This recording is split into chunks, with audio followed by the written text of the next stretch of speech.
মাঝে, মাঝে খুব অবাক লাগে। তুমি দেখবে মায়ের দিকে তাকিয়ে যে হুম, মানুষটাকে আমি একদম তারুণ্য উজ্জ্বল, ঠিক শুভ্র, ঠিক সুন্দর দেখেছি, কোনো wrinkles ছিল হুম না। সেই মানুষটাকে চোখের সামনে আস্তে, আস্তে চোখের দেখছি। সামনে এভাবে দেখছি এবং হ্যাঁ। যখন যেহেতু তাদের বয়স হচ্ছে তারাও তো অসুস্থ ফিল করে বা অসুস্থ হুম, হয়।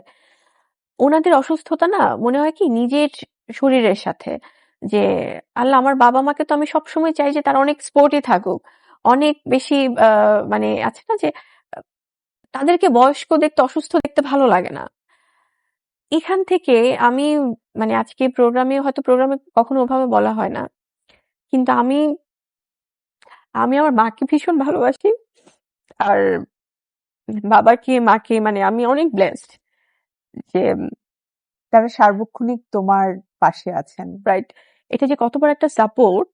হুম, দিন শেষে যখন মনে হয় যে আমার মা আছে আমার বাবা আছে এবং অনেক সময় হয়তো আমরা অনেক কিছুর মধ্য দিয়ে যাই কিন্তু হুম, কখনোই ওটা বুঝতে দিতে চাই না, চাই যে ওনারা রাইট। ওনাদের জায়গায় যেন ভাবে যে হ্যাঁ। না আমাদের বাচ্চা বা আমাদের সন্তান ভালো আছে। মানে এক্সট্রা যেন একটা স্ট্রেস তাদেরকে ঠিক, না নিতে না হয়। নিতে হয়, বাট আই এম সরি আমি I'm so মা বাবার কথা sorry. মনে হলে আমি অনেক ইমোশনাল হয়ে যাই।